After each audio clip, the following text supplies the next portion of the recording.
দর্শক সবাইকে আমন্ত্রণ জানাচ্ছি বাংলাভিউ লাইভে। আপনাদের সাথে এই মুহূর্তে আমি যুক্ত আছি নাজাত আহমদ পুরকাস্ত। আমার সাথে ক্যামেরায় আছেন আহমেদ রুবেল। দর্শক, সিলেটবাসীর জন্য একটি স্বস্তির খবর হচ্ছে সুরমার পানি কিছুটা হলেও কমেছে গতকাল থেকে। সিলেটের বিভিন্ন পয়েন্টে সুরমার পানি আসলে এখনও বিপদসীমার উপর দিয়ে প্রবাহিত হচ্ছে।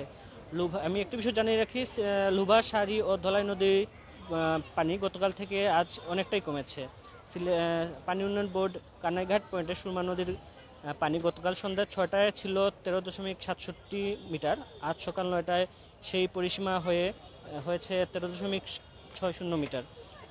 এই নদীর পানি সিলেট পয়েন্টে গতকাল ছিল 11.09 মিটার। আজ সকাল 9টায় হয়েছে তা 11.05 মিটার। কুশিয়ারা নদীর গতকাল সন্ধ্যায় যে রেটিংটা ছিল সেটি হচ্ছে 17.005 মিটার। আজ সকালে এই পরিসীমা দাঁড়িয়েছে 16.96 মিটার। মোট কথায় বলা যায়, সিলেটের যে বন্যা পরিস্থিতি, প্রতিটি পয়েন্টে প্রায় 4 থেকে 5 সেন্টিমিটার করে বন্যার পরিস্থিতি উন্নতি হয়েছে। বন্যা পরিস্থিতি উন্নতি হলেও সিলেটের বিভিন্ন পয়েন্টে কিন্তু বিভিন্ন জায়গায় আসলে যে নিম্নাঞ্চলগুলো আছে সেই নিম্নাঞ্চলগুলোতে আসলে জনদুর্ভোগ আসলে চরম পর্যায়ে পৌঁছে যাচ্ছে। বিশুদ্ধ খাবার পানি বা যে কাঁচা রাস্তাগুলো আছে সেই রাস্তাগুলো বিভিন্ন কারণে, বন্যার কারণে আসলে ক্ষতিগ্রস্ত হচ্ছে, যার কারণে মানুষ একটি চরম দুর্ভোগে পড়ছেন। সিলেটের নিম্নাঞ্চল যেগুলো আছে, কানাইঘাট, জকিগঞ্জ, গোয়াইনঘাট, সেই এলাকাগুলো আসলে পানিতে এখনও নিমজ্জিত আছে। বৃষ্টি না হলে, আমরা যেটি জেনেছি, বৃষ্টি না হলে এই নদীর পানি আসলে অনেকটাই উন্নতি হবে, কিন্তু যদি বৃষ্টি হয় বা পাহাড়ি ঢল আবার শুরু হয়, সে কারণে সেই পরিস্থিতি কিন্তু বন্যার পরিস্থিতি আরও অবনতি হওয়ার সম্ভাবনা রয়েছে।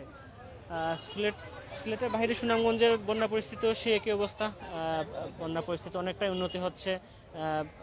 নতুন কোনো এলাকা প্লাবিত না হলেও পুরাতন যে এলাকাগুলো প্লাবিত আছে সেই এলাকার পানি কমতে শুরু করেছে। আমরা আছি এখন সিলেটের কিনবিজ এলাকায়, যেখানে আপনাদের দেখানোর চেষ্টা করছি সিলেটের সুরমার আসলে যে পরিস্থিতি, সুরমার যে পানি প্রবাহিত হচ্ছে সেই পানির পরিস্থিতি আসলে দেখানোর চেষ্টা করছি আপনাদের।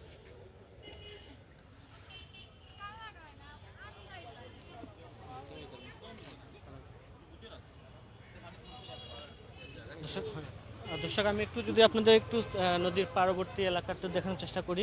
আপনারা দেখতে পাচ্ছেন এখানে নদীর পানি দেখতে আসলে প্রচুর মানুষ আসলে এখানে জমা হয়েছেন। তারা নদীর পানি দেখতে এখানে জমা হয়েছেন বা এখানে দেখে তারা নদীর যে বন্যার যে পরিস্থিতিটা উপভোগ করছেন।